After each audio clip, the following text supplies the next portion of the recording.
शाक्य मुनि बुद्ध कहते हैं, रूप एक नशा है, सौंदर्य भी एक नशा है। ये दोनों सर चढ़ते हैं और जब यह उतरता है तो हम स्वयं को एक गहरी खाई में पाते हैं, जहाँ केवल पछतावा ही होता है।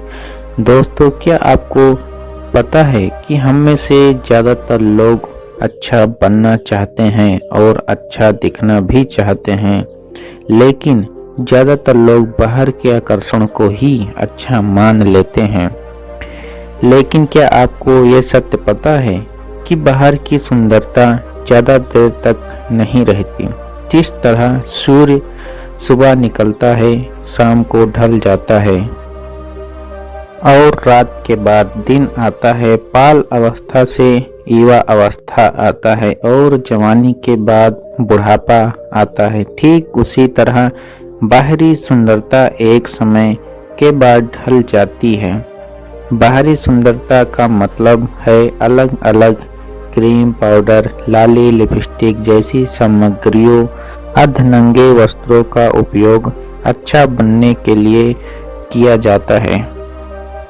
आपको भी यह पता है कि बाहरी सुंदरता सत्य नहीं है, क्योंकि यह सुंदरता हमें बाहर से जानबूझकर दिखाया जाता है ताकि वह हमें आकर्षित कर सके। लेकिन हम में से ज़्यादातर लोग को यह नहीं पता है कि वास्तविक सुंदरता क्या है। अब देर न करते हुए हम इस कहानी से जानेंगे वास्तविक सुंदरता क्या है। एक बार की बात है, एक बौद्ध भिक्षु एक गांव से भिक्षाटन करने के लिए गुजर रहे थे। रास्ते में बौद्ध भिक्षु को एक सूरज नाम का एक युवक दिखा। वह एक पेड़ के नीचे रो रहा था। अचानक से बौद्ध भिक्षु वहां पर पहुंच गए और उस युवक ने उन्हें देखते हुए अपने आंसू पोंछने लगा। बौद्ध भिक्षु करुणा के कारण उस युवक से पूछने लगे कि तुम्हें क्या हुआ बालक, तुम ऐसे क्यों रो रहे थे। उस युवक ने कहा, भंते, मैं बहुत दुखी हूँ।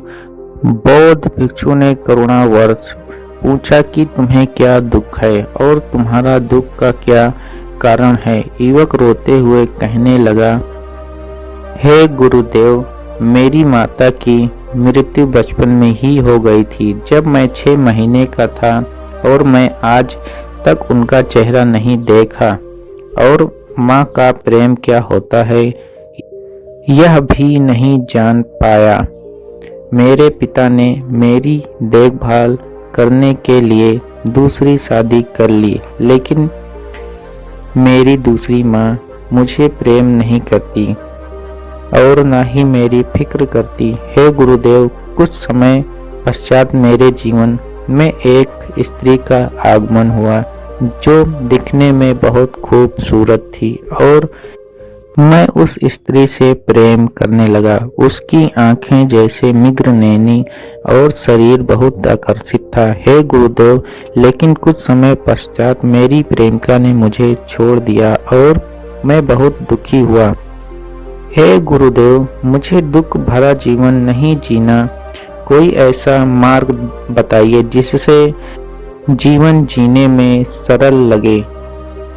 बौद्ध भिक्षु उस युवक से कहते हैं, ठीक है, मैं तुम्हें ऐसे 5 मार्ग बताऊंगा जिससे तुम पालन करके अपना जीवन को सुखमय बिता सकते हो।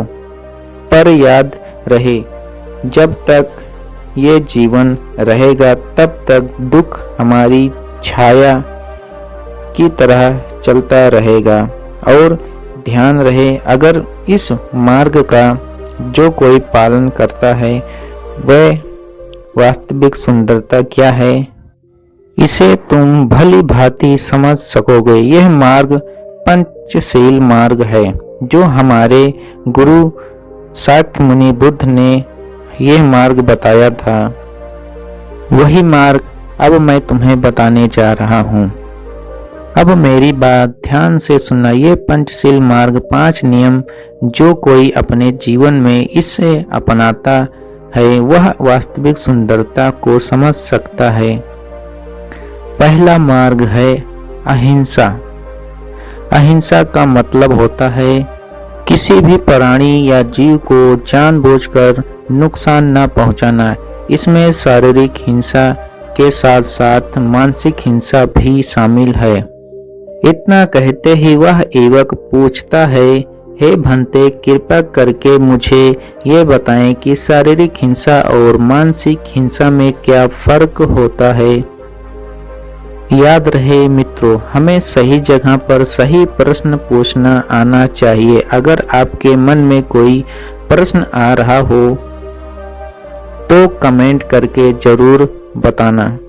फिर गुरुवर कहते हैं, ठीक है, पहले शारीरिक हिंसा क्या होती है इसे जान लो। शारीरिक हिंसा करने में मुख्य 5 कारण होते हैं। पहला कारण है मारना पीटना। इसका मतलब है मुक्के मारना, लात मारना, धक्का देना, बाल खींचना। यह सब कार्य एक अच्छे मनुष्य को शोभा नहीं देता।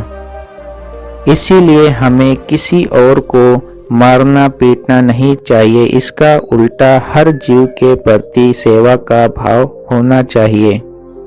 दूसरा कारण है जख्मी करना। इसका मतलब है किसी नुकीले या धारदार वस्तु से काटना, छुरा घोंपना, जलाना। इन जैसे वस्तुओं का उपयोग किया जाता है। एक उत्तम मनुष्य इन जैसे परिस्थितियों में शांत रहता है। तीसरा कारण है दबाना। इसका मतलब है किसी अंग को दबाकर या मोड़कर चोट पहुंचाना। यह गले में फांसी लगाकर मृत्यु को प्राप्त करना। ये सब कृत्य एक उत्तम मनुष्य को नहीं करना चाहिए।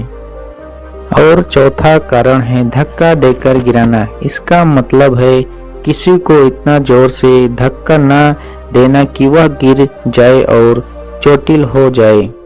और पांचवा कारण है किसी वस्तु से मारना। इसका मतलब है किसी भारी वस्तुओं से मारना, जैसे कि लाठी, डंडा, पत्थर से मार कर चोट पहुंचाना। यही वह 5 कारण होते हैं जो व्यक्ति शारीरिक हिंसा करता है।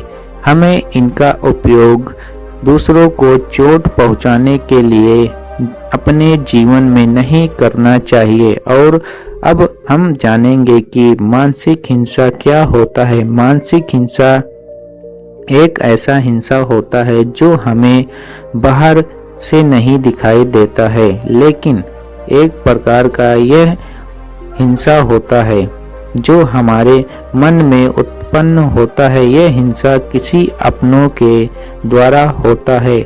मानसिक हिंसा सिर्फ वही व्यक्ति अनुभव कर सकता है और जान सकता है जिसके साथ ये हिंसा होता है। जैसे कि कोई अपना व्यक्ति मृत्यु को प्राप्त हो गया हो और उससे जो पीड़ा उत्पन्न होता है वह मानसिक पीड़ा होता है। वह पीड़ा इतना गहरा होता है कि व्यक्ति कोमा में भी जा सकता है और पागल भी हो सकता है। इसे मानसिक पीड़ा कहा जाता है और ये पीड़ा काफी दिनों तक रहता है। और जब कोई प्रेम करने वाला व्यक्ति का प्रेमी छोड़कर चला जाता है, उससे जो पीड़ा उत्पन्न होता है वह मानसिक पीड़ा होता है, जो वह पीड़ा काफी दिनों तक रहता है। और जब कोई प्रेम करने वाला व्यक्ति प्रेमी को धोखा देकर चला जाता है, जिससे जो पीड़ा उत्पन्न होती है वह मानसिक पीड़ा होता है। यह मानसिक पीड़ा हमें बाहर से तो नहीं दिखाई देता है, लेकिन जो व्यक्ति के अंतर्मन में यह पीड़ा उत्पन्न होता है वह व्यक्ति ही इस पीड़ा का अनुभव कर सकता है। ऐसे ही अन्य कारण हो सकते हैं, हम इसे ही मानसिक हिंसा समझ सकते हैं। शारीरिक पीड़ा हो या मानसिक, एक उत्तम मनुष्य को यह पीड़ा किसी भी मनुष्य या किसी भी जीव को पीड़ा नहीं पहुंचाता। इसके बदले हर जीव के प्रति करुणा का भाव होता है। और पंचशील का दूसरा मार्ग है चोरी इसका मतलब है चोरी ना करें, किसी की संपत्ति ना चुराएं और किसी के ज्ञान का भी चोरी ना करें, किसी के ज्ञान को अपना ज्ञान ना कहें, एक प्रकार की यह भी चोरी होती है। और तीसरा मार्ग है ब्रह्मचर्य। ब्रह्मचर्य का मतलब है अनैतिक यौन संबंध ना रखें, अपनी पत्नी के अलावा और किसी पर स्त्री के साथ शारीरिक संबंध ना रखें। और चौथा मार्ग है असत्य। असत्य का मतलब है झूठ ना बोलना, सच बोलना ही सबसे अच्छा नीति है। और ऐसा कोई कटु वचन ना बोलना जो किसी भी प्राणी को तोड़ता मरोड़ता हो। 3 चीज कभी नहीं छुपती, सत्य, सूर्य और चंद्रमा। इसीलिए हमें असत्य नहीं बोलना चाहिए, क्योंकि सत्य कुछ समय पश्चात सामने आ ही जाता है। और 5वां मार्ग है असुरापान। इसका मतलब है मादक पदार्थों का सेवन ना करें, यह पदार्थ मन को अशांत करते हैं और समझ को कमजोर करते हैं। मादक पदार्थों का मतलब होता है दारू, शराब, गांजा, सिगरेट, अलग अलग आदि इत्यादि। नशा का सेवन ना करें। वो युवक ने बौद्ध भिक्षु से कहता है कि हे गुरुदेव, आपने तो पंचशील मार्ग के बारे में तो बता दिया है, लेकिन आपने ये नहीं बताया कि पंचशील का पालन अपने जीवन में कैसे करें। गुरुदेव कहते हैं तो ध्यान से सुनो, पंचशील का पालन करना सिर्फ नियमों का पालन करना ही नहीं है, बल्कि एक जीवन शैली है। इसे अपनाने के लिए तुम्हें ये 5 नियमों का पालन करना चाहिए। यह 5 नियम कुछ इस तरह से है। पहला नियम है मधुरता और करुणा। इसका मतलब है सभी जीवों के प्रति करुणा और दया का भाव रखें। और दूसरा नियम है ईमानदारी। इसका मतलब है हमेशा सच बोलने का प्रयास करें और किसी भी मनुष्य को धोखा ना दें। और तीसरा नियम है संतोष। इसका मतलब है अपने पास मौजूद चीजों से संतुष्ट रहें। और चौथा नियम है ध्यान। इसका मतलब है ध्यान के अभ्यास से मन शांत होता है तो हर कार्य में ध्यान लगता है। अगर हमें कोई कार्य करते समय चोट लग जाता है तो हमारे आसपास के जो लोग होते हैं वह कहते हैं ध्यान से काम करो, या हम में से किसी ने किसी के साथ यह घटना जरूर घटित हुआ होगा। ध्यान हमेशा जागरूक करता है और जब हम जागरूक होते हैं तो हर कार्य करने में आसान हो जाता है। और 5वां नियम है समाज सेवा। इसका मतलब है समाज सेवा के कार्यों में भाग लेकर आप दूसरों की मदद कर सकते हैं और अपने भीतर करुणा को बढ़ा सकते हैं। तो यह था शाक्य मुनि बुद्ध के 5 पंचशील मार्ग। जो व्यक्ति इस मार्ग पर चलता है वो अपने जीवन में सरलता और एक समझदारी भरा जीवन जी सकता है। तो आपको यह वीडियो कैसी लगी है मित्रों, कमेंट करके जरूर बताइए। अगर आपने हमारे चैनल को सब्सक्राइब नहीं किया तो कर लीजिए, क्योंकि मैं आपके लिए इसी तरह वीडियो लेकर आता रहूंगा। आज के लिए इतना ही, धन्यवाद दोस्तों।